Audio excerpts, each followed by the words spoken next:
The reason I am showing this video is because you can knit the ranunculus flower anytime, any place you want, into any pattern that you want.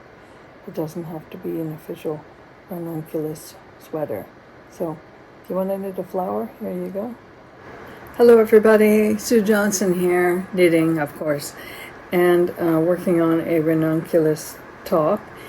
And it occurred to me this week that you could actually take this ranunculus flower and use it in anything. Like I'm working on a lace top and changing all the design and motifs and techniques and stuff that I'm using.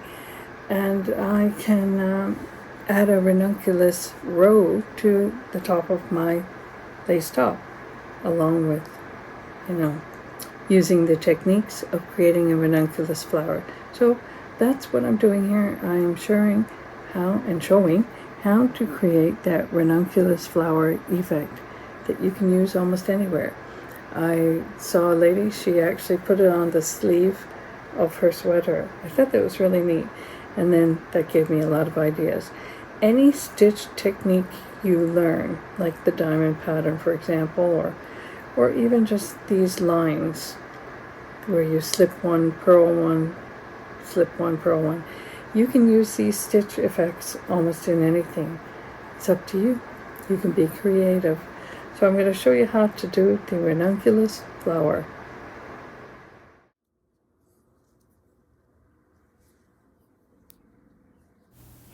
I'm going to repeat this pattern a few times so that you can see how it's done. But basically, you knit one and then you skip the next two stitches and you insert your needle between the second and third stitch, and you pull up a loop, and then you knit that together with the first of the two stitches that you passed over, and then knit the second stitch, and so on. Here we go again. Knit one, insert your needle between the second and third stitch, make sure it gets through, pull up a loop, then knit into that first stitch and the second stitch, and then you just repeat that pattern. Knit one, insert your needle into the second and third stitch, and move on. You can see that the pull-up loop is just a stitch, it's an extra stitch that lays on the right-hand side of your needle. So I had knit one, now I'm going to insert between the second and third stitch, pull up the loop, and knit those two stitches that you previously passed over. And that's how you do it. Knit one, go between the second and third stitch, pull up that loop, knit those two stitches that are left on the needle, and continue on. And that's how you create, let's say, the top form of the flower. So the next row, you will knit two together, and then knit one, and knit two, and then knit two together again. So what you're knitting together is that loop that you pulled up, you knit that with your stitch, if that makes sense. I think visually you can see how that's done here. So the loop that you pulled over, now sometimes I have to sort of pull it up just to get it in line so I can knit those two stitches together, and then you knit the next two. One, two. So basically you're joining that loop that you had pulled up with a stitch that lays in front of it. So you join those two together and knit one and knit two. So the pattern says knit two together, knit one, knit two. And you just continue on. And basically, as I said, it anchors that loop that you drew up on the previous row. So you just get into that loop. Sometimes it's a bit tricky and it wants to fight you, but you're the boss of that. Knit them together and then knit the next two stitches. And that's what you do.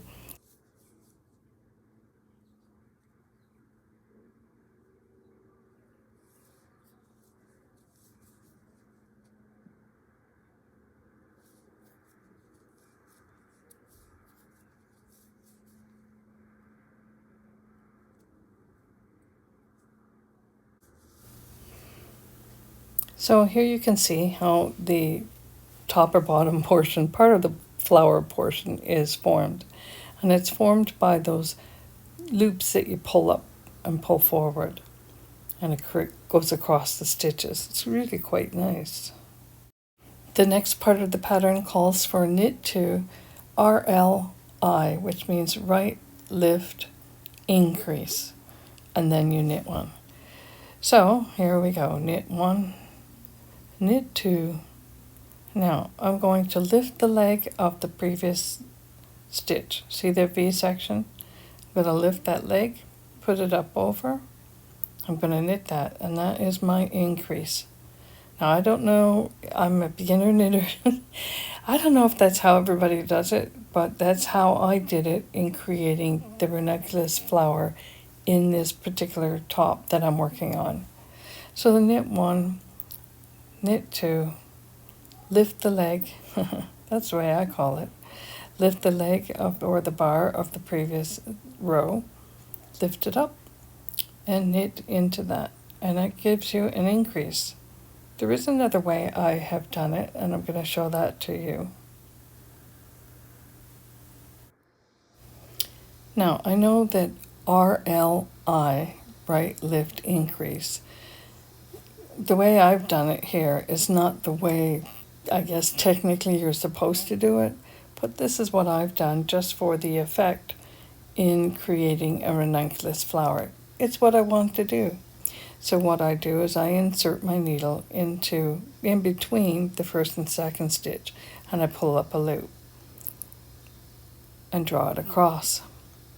So I knit one, I knit two, like the pattern says, and then I go in between the first and second stitch and I pull up a loop. It still gives you an increased stitch, but you're going to have to anchor that stitch later on, or you just knit it and then that anchors it. So knit one, knit two, go between the first and second stitch, pull up a loop, and granted you're going to get the effect of the loop look there when you do it that way. It's up to you. In the next section you're going to draw up a loop again, but this time between the third and the fourth stitch. So here we go.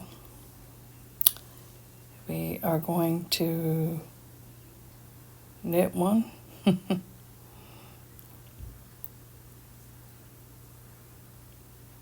And insert your needle between the third and fourth stitch.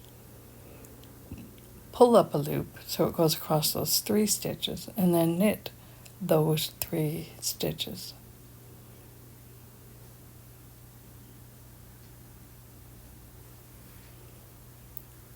And then repeat the process. You see the effect that you're getting?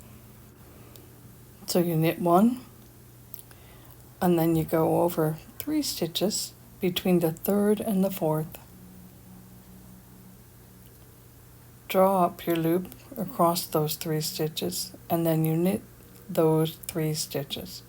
So you've actually increased a stitch, but at the same time you're creating this stitch effect, which combined with everything, I guess technically makes it look like a ranunculus flower. At least that's the effect that they're going for. And you can use this anywhere. Somebody was writing in and they talked about using this ranunculus flower on a stole. And I thought, wow, you could use this ranunculus flower anywhere, like creating a shawl, for example, and just using that stitch for effect. It doesn't just have to be in a ranunculus top or sweater. That's the neat thing about learning how to knit. You learn these various techniques and stitch ideas, and then you can take them and recreate them anywhere else that you want to. You just have to be careful of your stitch count so that you have a number of stitches to complete the effect that you're going for.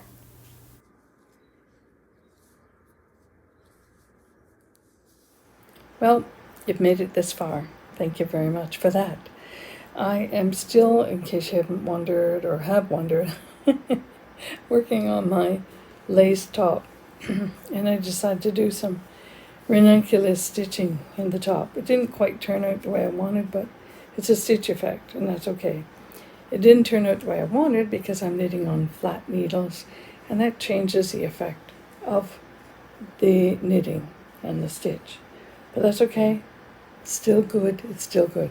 The point is that you can knit this ranunculus flower, follow the steps even on the ranunculus pattern, and if you'd have to purchase it, of course, but you will get this stitch effect in whatever you're knitting. I think I would like to try it in a shawl, except that you have to remember your return rows are going to be a little bit different. And that's what happened here. I ended up with more space between the bottom and top part of the flower, so it doesn't really quite look the same, but it's an effect nonetheless, a stitch effect. It's we're going through a heat wave, so it's too warm to wear that, and I'm wearing this almost every day now because it's just way too hot and you don't want to wear a bra. So cheers everybody. I think you're probably expecting much the same weather we are.